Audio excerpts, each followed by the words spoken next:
Hello, everyone. Welcome back. Hello.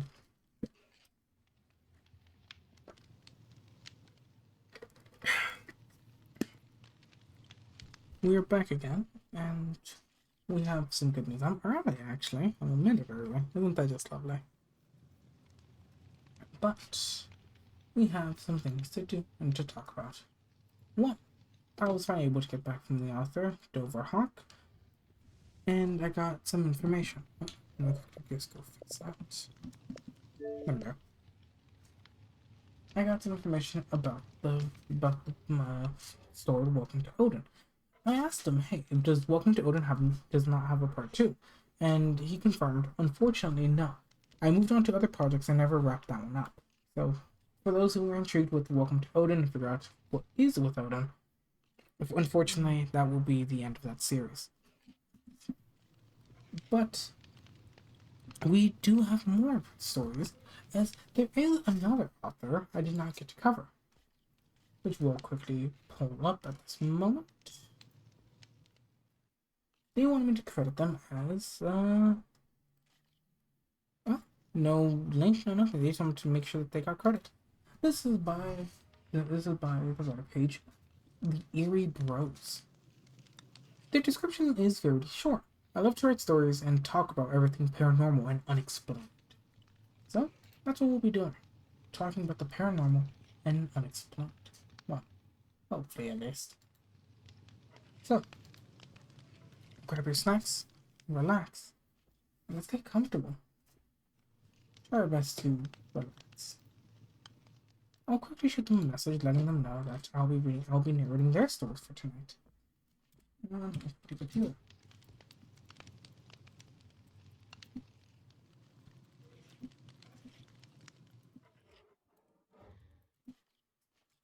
Your stories tonight, aka. I will say this for those who are listening, that I do have to apologize that this will be a fairly short story, or fairly short stream of stories, as normally I like to stream for 2 hours, but I do have to go do something important in the morning. I have to wake up at 3 in the morning, and I stream these at 10 p.m., so at 11 p.m. I should be going to bed, and I should at least have roughly 4 hours of sleep. Hopefully. Hopefully you're not too mad at me for that. But let's get to it. We have the Eerie Bros, in which we have not read at all. So this would be a fun read. Their name, the Eerie Bros, and they're also the icon of a blood moon, caught my attention the most. And I'd like to actually dive deep into them. I feel like I should be doing this more often to explain what caught my attention of the author. And before we start with the Eerie Bros, I feel like I should. Because if I'm doing it for the Eerie Bros, I might as well do it for the others. So let's start with the first author we've ever read from. The haunting underscore minute underscore 5103. Their stories caught my attention because there were so many of them. They were fairly short and fairly long at the same time. They didn't overstay their welcome, and they were a nice, fun thing to read. It was something you could binge read if you'd like, and I will admit I did appreciate it. It did catch my attention, and it was something I do wish to read more of. Well, hopefully one day. As for now, Vegas can be choosers, as they have not published anything new, as far as I'm aware of, which we confirm that theory by double check. Their most recent post was that of still 6 days ago. So, we'll see. I do know they did say that they're going to be working on a new story related to that to mimic, one that can shapeshift and take the look of objects and other creatures, not just one that mimics other people, because that's not a mimic. That is, I forgot what it was called. It's not a Wendigo. It's not a rake.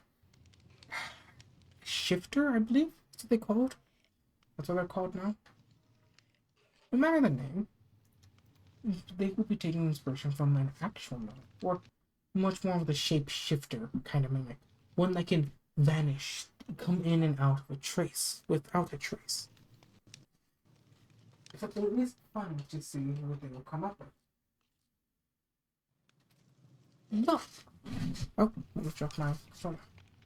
Look! I am very much waiting to figure out what we can read. The thing that caught my attention the most, or not really caught my attention, the thing that made me laugh is during, I think, episode or part 1 and 2 of the Spooky Scary Store, when I finished reading their stories, my OBS was crashing, and my OBS still has yet to recover ever since, which I find something of that paranormally lovely, in a weird, odd sense. But no matter, we'll be getting to the task at hand of following up with other things. Another author, I believe, which was our second author we read, which was by Clean hyphen Source hyphen 2598. This author caught my attention because they only had one story published, and well, I'm all up for new stories, as it never hurts to learn more about them. And I do wish them luck on their journey, and I do hope that they do write more. And from their previous message that they sent me, which was yes, you have permission from now, indicates to me that they will probably be writing more into the future, which I do hope I am allowed to read. As their story which we read was the building to the left, if I recall, or the left building. Apologies. The left building, which was posted 3 days ago, was a fun read, and I would like to read more of their stories. The weird little take on how their stories are written. Instead of being the usual trying their best to be scary, they're trying to build up to an area that is scary. If that makes sense. I'm not an author myself, so take whatever I say with the biggest grain of salt. And any form of criticism I take, please know I do not mean it. As well, I'm not an author. I can never write as much as these people do, which for that I do have to commend them. Our next author, which was Dover Hawk, caught my attention with how much stories they had. I always saw it went back up to 8 years ago. And all their stories are fairly decent long, and they're series, meaning I could read one after another and get a large cohesive story. And I do really appreciate that. And Dover Hawk, if I recall correctly, is going to be writing a story about a streamer, if I recall. Let me quickly go into our messages. Let's see. You're welcome to use my work. Yes. Here we are. I wonder if there's something to do with that in an immersive way. Not for the story, obviously, but if I wrote something that the users could interact with as you read, and I responded to them in character, which I don't know when or if that may happen, but if it does, please do keep seated and enjoy the ride. Our next author, which is the most recent one that we read upon, which is the Librarian Chick. They are a very happy-go person. They seem to be very happy with me asking for their permission. Yes. They were also very formal, as when I spoke to them, they said good afternoon, and the first thing that they did want to see was a link to my channel. It is very funny, as they do call me kind, which I will appreciate. Thank you. Though their stories caught my attention, as it wasn't really afraid to go for strange, if that makes sense, or out of the box. They're an animal lover, from what I could depict, and from just minor reading here and there. But something I can read from is their stories are mainly from first-person point of views. And as I mentioned, they're not afraid to touch into what some would say forbidden territory. As the last story that we read from them, which was a very long one, which was The Cat Killer on Broad. If I recall correctly. Let's see. No, not the Cat Killer on Broad Street, which I was not expecting such a tale or such a story involved animals with it, and especially with the sort of twist at the end. I mentioned, please do read these stories on your own spare time, and if you are on YouTube, please come by on Twitch. I search me at 10 p.m. where I try my best to publish the stories as I read them into the chat in the chat below, so you can also follow and read them along as well. Though, as I'm learning more about YouTube, it seems like I can edit descriptions way after they're posted. Meaning I could now add the authors into the descriptions. I don't have to, you know, try to remember the link and hope that YouTube does not delete it. But for now, we have the Eerie Bros. They caught my attention with their form of writing, as their description was the thing that mainly caught my attention. That I love to write stories and talk about everything paranormal and unexpected. I don't know if what they talk about in unexpected ways or paranormal things we brought up here, but if their stories are related to the paranormal and unexplained, then I do have high hopes of a fun read. Now, I have my ice cold tea. I hope you have your tea, your drinks, you're snuggled up. Enjoy the snowy background that's going to be playing in the back. And I would like to enjoy it as well, so I'm going to visit my own TV volume.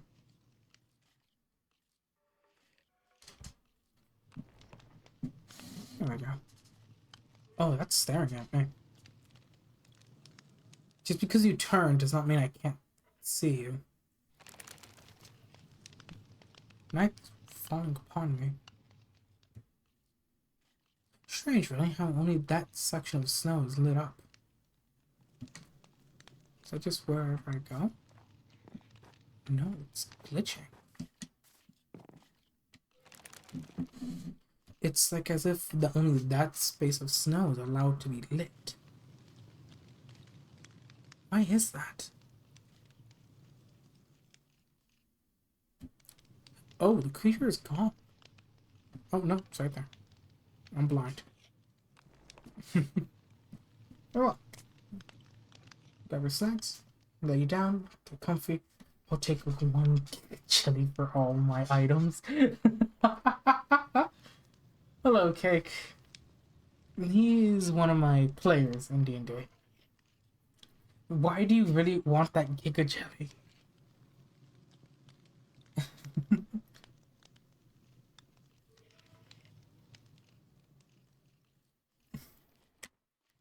Now that's a good request for Giga Jelly. Here we are. Here we are. So,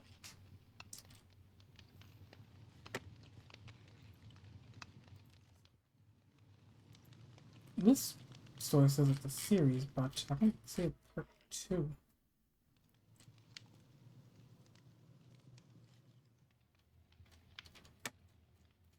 Or it might just be one long story.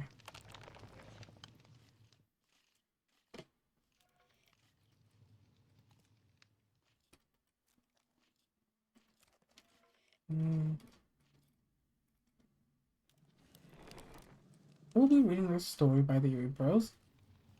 Posted on r/no-sleep. So, hopefully you're comfortable. And tell me, have you heard this story? Don't van life alone. I didn't choose the van life. The van life chose me. Something I said often, as it was the outro to all my YouTube videos. I've been living in my van for roughly 8 months, and I'm done after this. The day was like any other day. I woke up and started my boring antisocial life I loved so much. I edited a few videos, ate some leftover meatloaf, and played some video games. You know, the basics. I parked the van on the side of a campground up near Colorado Rockies. It was getting late, and I wanted to use that sunlight I had left to set up camp. The snow was pretty low at that point, probably from the snowfall from a few days prior. I got on my fire pit and got a little fire going. I was the only vehicle at the car lot, but I guess that didn't seem weird because it was the middle of nowhere. As the night grew nearer, I received a warning on my radio about a blizzard that was due to hit the next hour. I put my things away and got into the van, bracing for the blizzard. I wasn't too worried, as I had propane heater inside the van in case it got too cold. The blizzard hit, and it hit hard. The wind rocking my van, snow covering the windows, and sealed me inside the van. I panicked a little, I'll be honest. The thought of freezing to death flooded my thought. I remember laying in my bed with my blankets wrapped around me and dozing off. At some point, it got really quiet. So quiet, it woke me up. I figured the wind had died down and I finally settled, so I sat up. Wondered if I should go assess the situation and see how bad it was. I'd say it went on for about 3 hours, so it got pretty deep. I decided to make some coffee and warm up before I went outside. I started to get dressed and put my boots. Just as I pull up my boots, a noise catches my attention. The sound like something trotting through the deep snow is making its way towards my van. Heavy footsteps approaching from what I figured was about 30 yards out. I don't move a muscle, even my breath slowed up so to basically nothing. My body was riddled with goosebumps as fear pulsed through me. My first thought was a moose, but there's also bears out here. There was also bears out here. I couldn't see anything through the thick snow lining my windows. The footsteps grew about 10 yards away. At this point, still making their way towards me. My body began to shake violently. I'm not sure if it was from the cold or fear, but I couldn't stop. I could hear what sounded like humming coming from the direction of the noise. It was very low, and I didn't like the sound like anything I knew. It was getting closer and closer. The humming and footsteps were about 5 yards away. I was almost certain this was no moose or bear. The footsteps stopped right outside the rear of my van.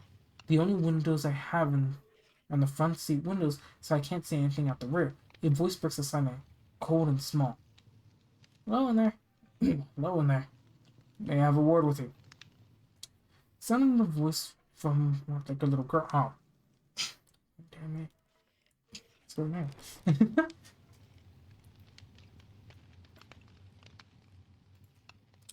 I almost melted into the ground at that point. My body was absolutely trembling, sweat pouring out from all over my body. Terror doesn't describe the feeling I had in the moment in time. I remained silent, refusing to utter even a breath. Now I really knew it wasn't an animal. First of all, that walking sounded way too heavy for it to be a little girl. It's almost 1 a.m., right after a blizzard, and it's out in the middle of nowhere. No weapon or really anything to defend myself. I felt absolutely helpless. Don't be afraid. I'm not gonna hurt you. I just need help. It said, please don't ignore me. It's very rude. It said in a slightly deeper tone. Oh. Yeah, I spit out, not being able to talk from the terror I was in. Is there a problem? I asked. I slowly picked my head up and looked out the back of my van. I gulped and took a deep breath and forced out what little I could say. What's the problem? No, not a problem. I just wanted to ask if you had a tooth for me. A tooth? You need a tooth? Yes, just a tooth. My mind was in a million different places at this point. Who the hell was I talking to? What do they want with a tooth?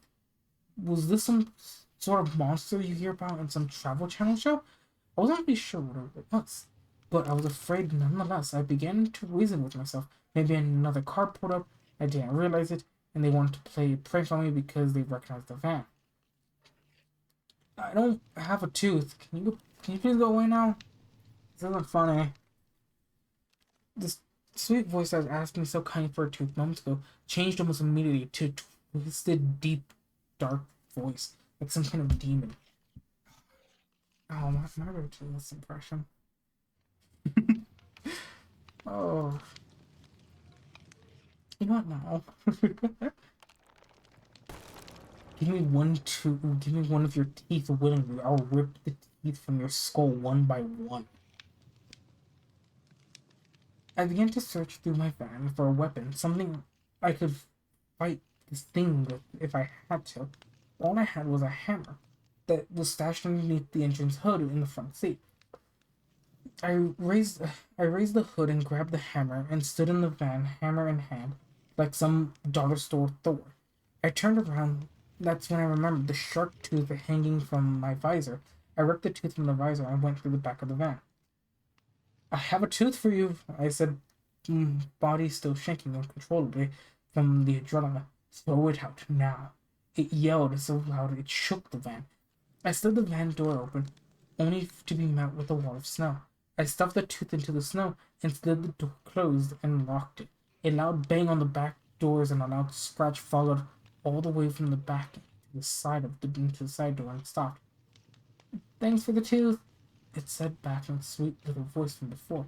The humming began again, and loud and heavy footsteps made their way away from the van. I curled up in the fetal position on the ground on the van until I couldn't hear the footsteps anymore.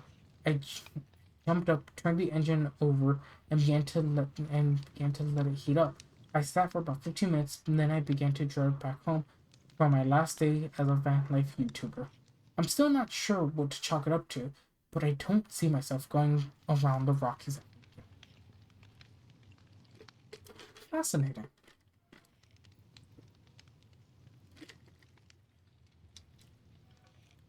It's a fairly short yet sweet story, if that makes sense.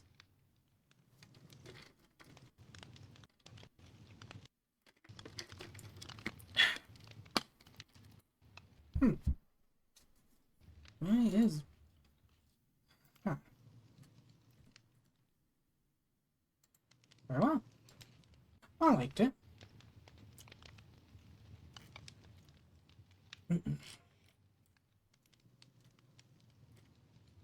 Let's see. We have their first ever horror story ever. We have the first horror story from the Avery Bros. I'm never camping again. Or rather, have you heard the story? I'm never camping again.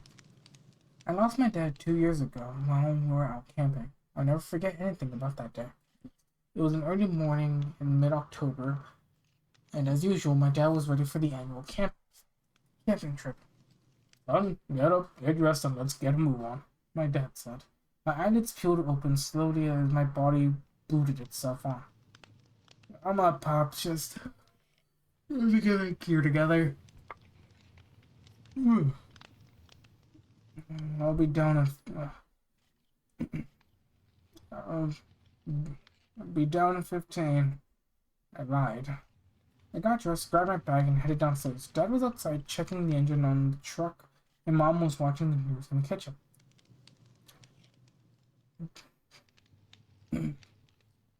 Dad said send you out when you came downstairs, Mom said. I ran over to my mother and gave her a kiss on the cheek. Love you, Mama. I'll see you in a couple of days, I said. She said it back, hugged me, and shooed me off. Dad was getting the last bit of equipment packed, so I decided to put my stuff in the car and wait for him to finish. Son, come help me with this, Dad said. I made my way over. John, Pops, you getting too old for this? I laughed. I'll never be too old to whoop your ass. He laughed back. All of a sudden, my father's demeanor completely changed. Tony, if anything ever happens, son, never go camping again. He said cryptically. What's that supposed to mean, Dad? I said, but he ignored me and kept going. He acted like he didn't just say that to me. I kept loading gear and just ignored it. I helped him with the rest of the equipment. We loaded it up into the truck. My dad was a very kind man, give you a shirt off his back kind of guy. He was funny, caring, and made you feel like you could conquer the world. He was also quiet and standoffish at times, which I figured was his military service bleeding out. He never really talked about it, but Mom would always say, Dad came home after the war ended, but his mind is still at war. Some nights, he would wake up screaming and I'd hear my mom promising it was all okay, and he's okay. But for the most part, he was an amazing man who treated his family like royalty. So get up. You ready for this year's camping trip? My father asked. Of course I am, Pops, I said, lying straight through my teeth. But I couldn't let him know that because it would crush him. I'm 16 now, and I have a girlfriend. This is getting to be kid stuff to me. But I love my dad, and I know this means to him. You sure you're not upset you're having to leave your little girlie back home? He joked. I brushed off the comment inside. He laughed and continued to drive out to the campsite. It took us about 4 hours to get out there. It's out in the middle of nowhere, California. Nothing but high trees and higher mountains. Our campfire was situated right inside of a cliff. I began to pull the camping stuff out of the truck. I noticed my dad pacing and muttering under mid-breath. He made his way around the area, checking things out. He seemed a little agitated, but I brushed it off. I kept pulling things out. An hour or so later, and camp was set up. It was about 3 p.m. at this point, and we were starting to get hungry.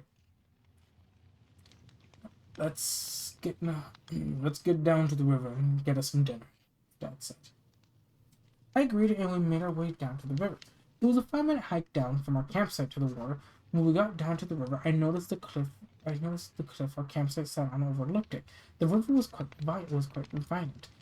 Churning rapids loud as plane engines. The roar could be felt into your chest. My father made his way down to the river to split off and ran into a creek.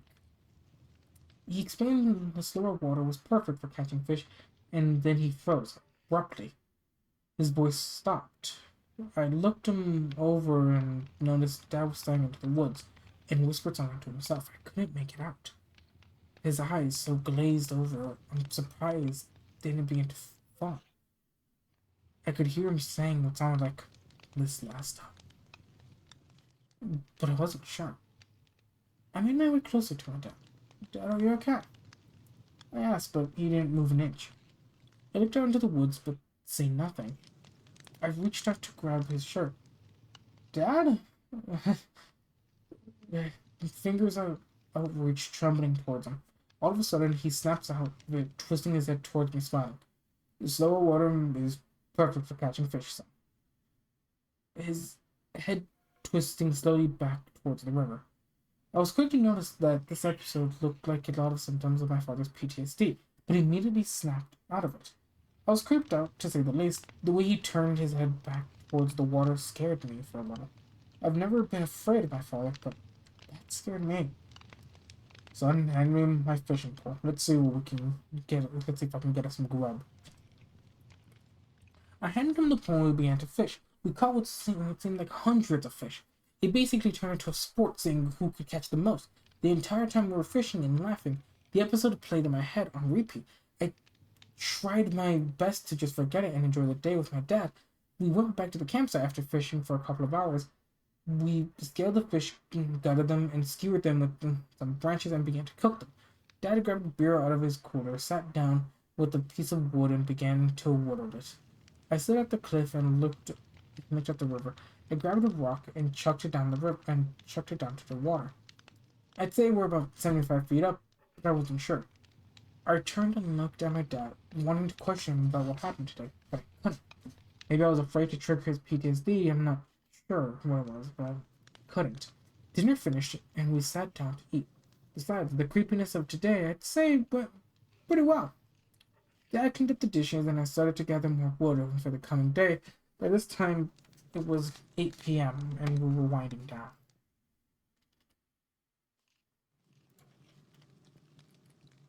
How was your dinner, son? It was awesome, Dad. Thanks for cooking. He shot me a thumbs up and started whittling the wood again. Hey, Dad. Uh, what happened to you on the river today? What do you mean? You froze up and repeated something you just told me. You froze up? What are you talking about? It was nothing, Dad. You must not have heard me. I haven't been sleeping very well, that's all. Don't worry about it. It's okay, son. He gestured over towards the sleeping bag. I will hit the hay, son. I'll wake you up early so we can go on a hunt. Alright. Good night. Love you, Dad. He disappeared into his tent, and I did the same. I fell asleep quite fast from the activities of today. All of a sudden, I woken up to a scream. Not just any scream, but it sounded to me like the scream of someone being tortured. As soon as I sat up in my tent, it went quiet. No bugs, no fire crackling, no river, nothing. I unzipped my tent slowly and stuck my head outside. It was pitch black outside except for the glow of the moon and objects. I climbed out of my tent and made my way to my dad's tent. I unzipped it and I stuck my head in. Dad, are you okay? All I could hear was my father mumbling in his sleep. My father was having a conversation with himself. Can't take them, they're my family.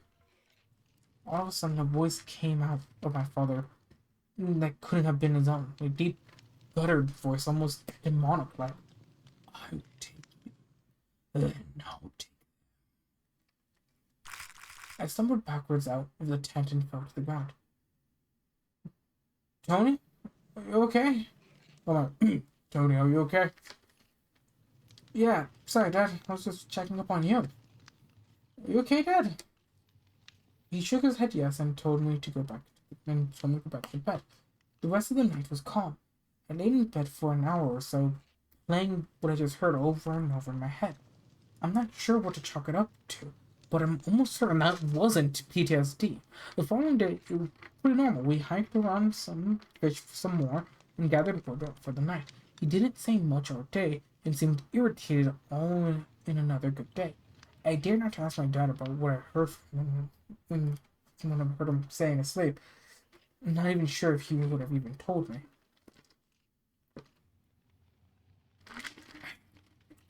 Alright, son. I'm out. Love you, Pop. See you in the morning. I said, not knowing that this would be the last thing I'd ever say to him. When I got into my tent, I could feel anxiety creeping up on me. The events of last night burning into my memory. I forced myself to stop thinking about it. I began to tell myself to calm down and man up. But all of a sudden, a noise that I can only describe as bones and meat squelching, moving through our camp and towards the cliff. I stood up and looked around in the darkness. That's when I noticed it, a silhouette of my dad standing completely still on the cliff's edge, whispering and looking down at the river. I gasped in horror and began to sprint towards my dad. I got about 10 feet behind him and froze. I could finally hear what he was saying. You could have me, but not them. This is the last time you hurt me, he said, whispering. Dad, are you? Before I could even finish the thought, my dad looked back at me and said, Never agreed to go camping again, son. As he leapt off the cliff. I screamed. The shock I felt almost made me pass out. I stood there motionless, not understanding what had happened, feeling slowly coming back to me, and I began to sob. I ran to the cliff's edge, but there was only nothing I could have done. Staring into the darkness, listening to the roar of the river below, reality began to settle in. I need to get help now. I grabbed the keys and hopped into the truck and drove all the way home to get help. I drove home in shock. I could swear I kept seeing my dad on the back of the truck. The entire 4-hour drive was a blur. I got home and rushed to my mother and explained to her what had happened. She collapsed and began to sob. We called the authorities and they went hard on a search. Not a single trace was found of my father. It was like he disappeared. That was 2 years ago. I'm 18 now, and it's coming up on our annual trip. I haven't gone in the last 2 years since I moved.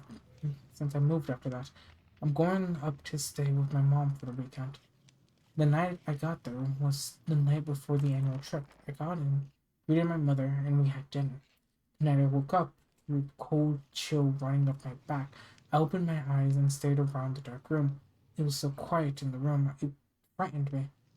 A whisper broke through the darkness. Son, it whispered. I sat up in my bed and rubbed my eyes. That's when I noticed a person's face looking at me from the bottom window, looking at me into the backyard.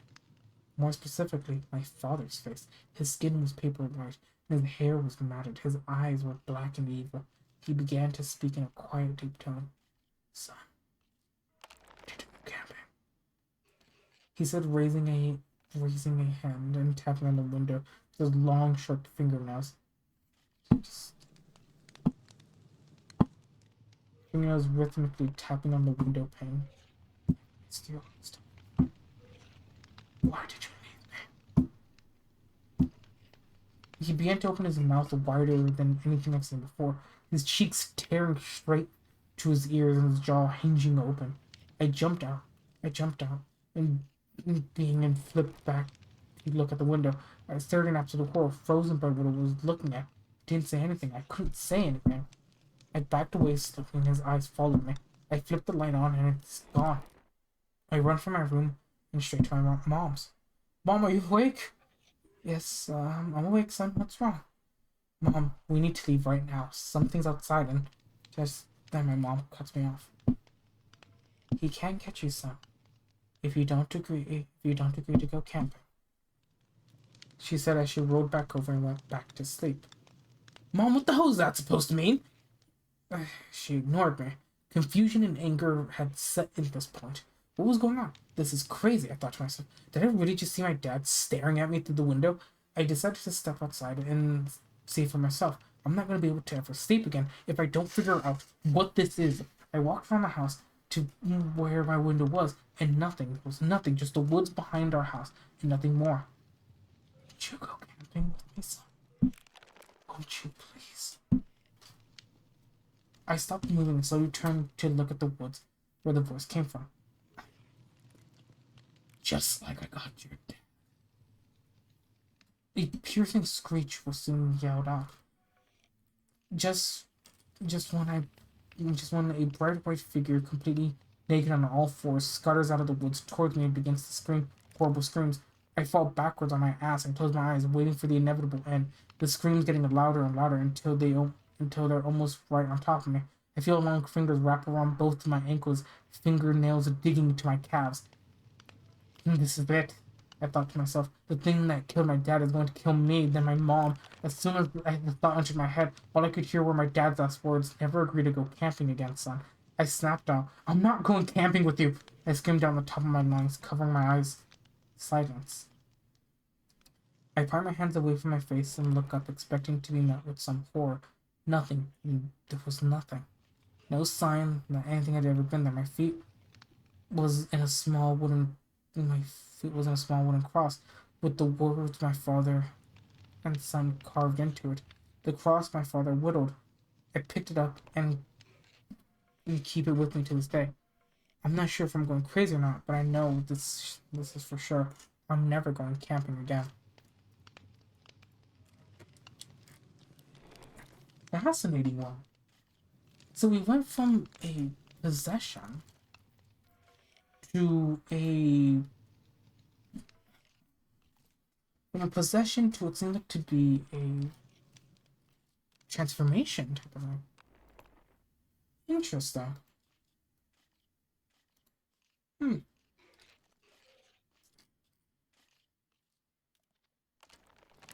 Oh well. Mm, okay.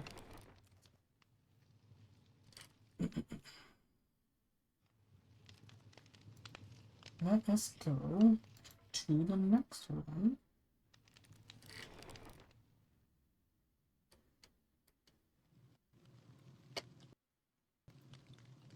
We'll take a quick detour from the Eerie Bros, which I did promise this person.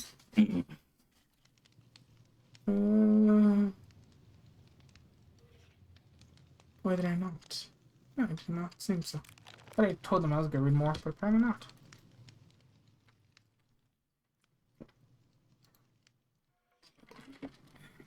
We'll stay with the Eerie Bros, though. I just wanted to make sure I didn't break a promise. But with the Eerie Bros, we stay.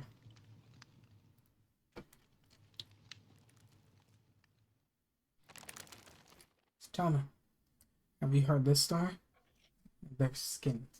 Poster or slash new sleep. I promised myself the day I lost them that I would die on this property, buried next to my son and wife. They've been gone 3 years, and there's not a day that goes by that I don't stop at their graves. Yeah, this property was our dream for the first steps of our new lives. Till now, I sit on my porch and think of the good times often, not noticing the day passing by, the darkness in my mind trying to take me, but I know she wouldn't want that. Wouldn't want me to do that. I have no family left in this world. My only friend is the postman that drives to my little nook in the woods to bring me mail. Charlie's been delivering my mail for about 6 years now. I live in a pretty secluded area, so he stops and chats for a while before his next stop. Hey, old man, what you doing? Watching the paint rot mostly. Yeah, well, you gotta find a hobby, man. You can't just let your mind go to waste. You come here to bring me mail or change me or charge me for counseling. He shook his head. After my last stop today, I'm gonna come by and we're gonna play some cards and eat. All right, old man. Charlie, give me my damn mail. He handed me my mail and turned to leave. Charlie was a good guy, and his wife was a sweet lady. They come over to visit from time to time, and in my age, I'm thankful. I don't have a cell phone, and I try to stay away from the TV, but I'll admit, I'm a glutton for the paranormal and conspiracy programs. Charlie came by that night, and we ate and played cards. You know, Ted, you're only 45. You should get out there and find somebody. I don't think it's that easy, Charlie. Listen, I know things aren't the best, and I know you've been through so much, but you deserve to be happy, brother. I began to tear up, not because I was upset, but because I knew he was right. Freddie stood up and put his hand on my shoulder. I got someone I want you to meet, okay? She's my wife's friend from work, and she's around your age. I say, I stayed quiet for a second, with the anxiety of a first date weighing on my chest. I took a deep breath and responded, "Boy, are you fucking nuts? So broken and I look like a 1,000-piece puzzle." It's not a request, old man. You're going. Charlie stood up and pushed his chair. Friday night we're going to dinner and Friday night we're going to dinner and a movie. I'll be here to pick you up at 6. Well, I guess I have no choice, huh? Put on your best boots and try to wear pants with no holes in them, okay? See you later, old man. This time, Friday, you'll be calling me Matchmaker Charlie. He yelled over his shoulders as he jogged off to his truck. A date? Should be okay. I hope. And that night was like any other, but for some reason something felt off. I stood on my front porch and stared at my long, dark driveway. Trees on both sides. I began to hear a noise, but chalked it up to a moose. I went inside and got into bed, unsure of what I was feeling. That night, I dreamt of my wife and son. This wasn't my normal dream at all. My son and wife were on the porch in the clothes that they were buried in. My pitch black and with pitch black eyes, asking me if I could go, if I could let them in. "Let us in, my love," my wife said. "Please, Daddy. It's cold out here." I made my way to the door. The closer I got, the heavier this pressure felt. I reached out to the doorknob and noticed something. My wife's left arm was deformed and had claws. As I looked up, they're both smiling now. I backed away from the door slowly, and they both burst through screaming. I woke up screaming and drenched in sweat. I decided to wake up and get my day started. I went downstairs and found that my front door was cracked open. Did I forget to lock it when I came in last night? I walked onto the porch and stared down the hallway. I could almost feel eyes on me coming from the surrounding forest. I began to hear what I thought was a moose, but now I wasn't too sure anymore. "Who's out there? Know yourself!" But silence. I began to relax, thinking that maybe I was just paranoid and probably shouldn't have drank so much last night. I sat on my porch waiting for Charlie, but he didn't show. It wasn't like him to miss a day, let alone have no show up at all. Before I waited till it got late before I made calls. I called Charlie's wife and asked if he was around. She said he came home acting strange last night and left this morning and hasn't returned. I told her I would look into it and hung up on the phone. I walked down the driveway and looked around. Not a car for hours, in fact. I haven't heard any animals today, and that's not normal at all. I stood there and pulled out a cigarette and struck a match. As I began to light the cigarette, a shrill, tiny voice came from behind me. I jolted straight and struck my cigarette. I could feel goosebumps ripple down my arms and back. I stood there frozen, in fear and confusion. "Hello?" Nothing replied to me. I began to make my way down the driveway towards the house, and I could hear something falling behind me. I began to pick up pace towards the house, from walking to jogging to full-on sprinting. Whatever was behind me sounded like it was right on my ass. I got to my porch and spun around. There was nothing there. In my mind, I must be suffering from some kind of psychosis. Who the fuck is out here? I began yelling. As I did this, a loud yell came from the woods. It began to reverb through the woods, getting louder and louder. The laughter circled me like annoying bees. I clutched my ears and dropped to my knees. I could feel the yell in my back. It was loud, then it stopped. I ran into my house and grabbed my shotgun. I ran to my front door, loaded and ready. As I stepped out the door with the gun raised, I noticed a man gradually jogging up the driveway. It was Charlie. Charlie, what the hell is going on, man? Sorry. Charlie, what the hell's going on, man? You better not be pranking me. Charlie was in a dead sprint towards my house. He sprinted all the way up to my porch and stopped just before my step. He didn't say anything. He just stood there with his head down. He wasn't breathing hard or even really making any noise. Charlie, are you okay, man? That's a lot of weird stuff going on, and your wife's worried. Charlie slowly picked up his head and stared me right in the eyes. His eyes were bloodshot and his lips were dry. They're here now, Ted. They visited you last night and you denied them, Ted. Charlie, you shouldn't have done that, Ted. Charlie, come on, man. Come in my house and get washed up. Go inside, Ted. They're coming back. I was at a loss of words. I ran into the house and immediately tried to call his wife. The phones were down. I ran back out and he was already gone. An eerie silence surrounded me, absolutely zero noise. It was almost maddening. I went into the house and grabbed a beer and my cigs. I sat on the porch with a shotgun and waited. I dozed off and woke up in the nightfall. The moon was overhead, and the fear had kicked in again. I stood up on the porch and looked around the property. Coming down my driveway were a pair of people, a woman in a white gown and a boy in white clothing. They were almost glowing in the moonlight. I pointed my shotgun at the pair and waited for them to approach. It was them. To my horror, my deceased wife and son walked to my steps and asked me if I could let them in. I began to sob, shotgun pointed at them both, their eyes black as night itself. Daddy, don't you want to be with us? Yes, Daddy, come with us. I can't. I wiped the tears off my face and straightened up. I shouldered my shotgun and stood my ground. My family's dead and you're not my family. I don't know who you are and what you are, but I'm about to blow a hole in your chest. The boy put his head down to his side and they both began to cackle. The boy dropped to his back and began to thrash violently. The woman grabbed both sides of her mouth and began to tear her cheeks open to her ears.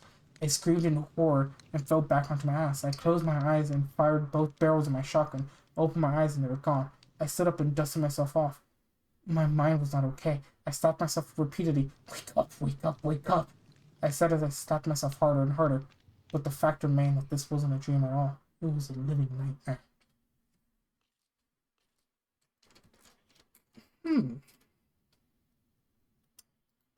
Good one as well. Oh, now we have a comment, actually. Let's see. The comments on this. Oh, gosh. Click on it. Oh.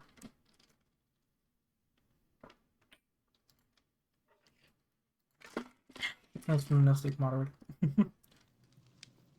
I was duped.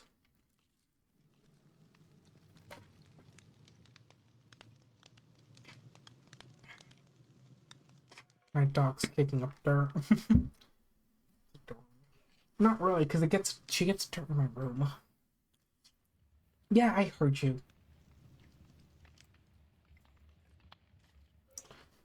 We don't have much time for a long one. I only have roughly 10 minutes left. So this one is a goodness, that was a very long one. Here, bros. How dare you? How dare you give me a long one the moment I try to click on for like a short one? How dare you? Here we are. Have you heard the story? Those are a such creepypasta a year ago. Dead Men Tell Tales. I should have known taking a 30-foot boat right before a storm wasn't a great idea, but I did. Usually the incoming swell brings in the biggest fish. This time was different. The storm came out of nowhere. It started as a thick fog, but slowly morphed into a churning hellscape of wind, lightning, and dark waters. I locked myself in the cabin in hopes that the storm wouldn't kill me. I mean, honestly, it wasn't that bad. It was rocking the boat around a lot. It was the pitch black out of the windows, besides the lightning flashes every couple of minutes or so. The wind at this point had died down, but I was still surrounded by a pretty crazy lightning storm and fog. Ahead of my boat, during one of the lightning flashes, I noticed a ship in the fog. The ship ahead of my boat was what looked like some 17th century whaling ship. I had no sails besides some torn cloth hanging from the masts. I could also hear what sounded like wailing coming from its direction. I attempted to start the boat as I could out of its path, but the engine failed. The ship grew bigger and bigger as I inched closer towards it. The hulking behemoth of the ship towering over mine as I brushed against the sides of it. All of a sudden, my boat stops as it's resting against the ship's hull. I hear a man with an evil, almost spirit-like voice, as clear as day. Avast, we seem to have caught us a wee vessel, lad. My heart sunk and my mind began to race. I must be hallucinating, I thought to myself. As a rope dropped down to my boat's deck, I sat in the corner of my cabin, trembling, watching the ropes, waiting for something to come down, but nothing came down. It was eerily quiet. I didn't notice it at first, but the fog had encircled both my boat and the ship, so I could no longer see or hear the storm. I stood up, still shaking from the adrenaline. I hear a pirate, I thought to myself, thinking how crazy that sounded to me. It seemed like it was paranormal. Unfortunately drifted into the path of a ghost ship. Now my soul was damned.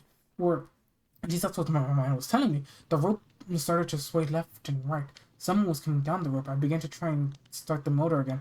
The engine was turned over, but it wasn't catching.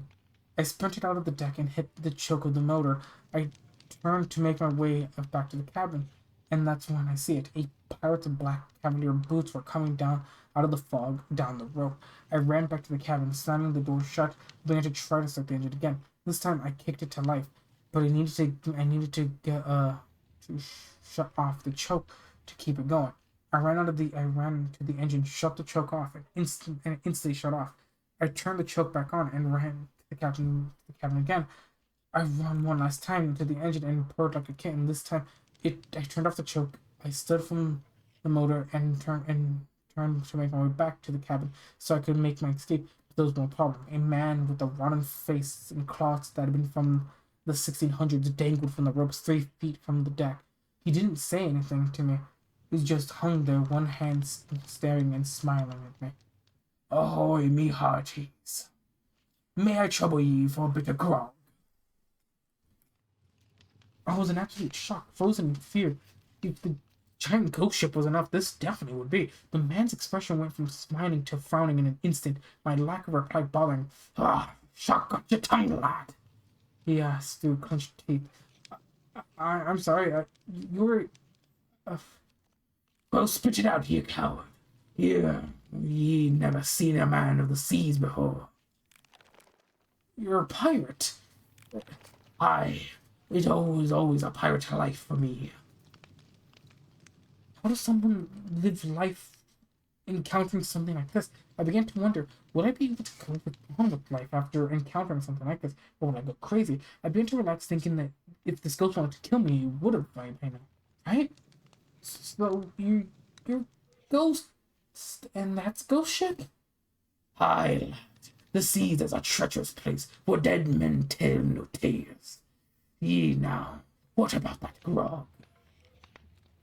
I stood up and remembered what grog was. I made my way slowly past the man, his eyes following me, all the way to the cabin. I went into the mini fridge and grabbed the 4 beers I was saving and took them to the man. He grabbed the beers and began to chuckle and make his way back up the ropes. Well, now I don't have a moron yet. Maroon ye. He said maniacally, laughing as he floated up alongside the rope. The man chanted, "Yo ho, shiver me," as he slowly made his way up and out of the fog. The ship pulled away from my boat and disappeared into the fog. I went to the cabin and grabbed the wheel. I pointed the boat in the opposite direction of through the fog, and that was my way home.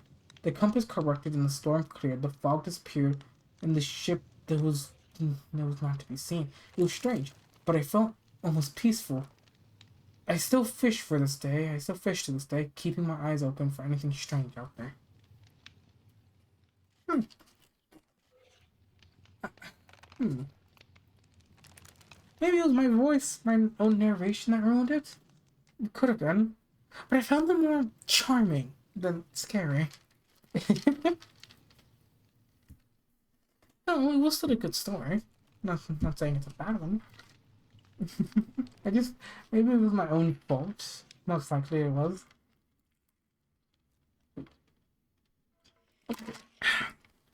But it was very charming. Again, I do believe maybe it was my own fault. But who am I to judge such a thing?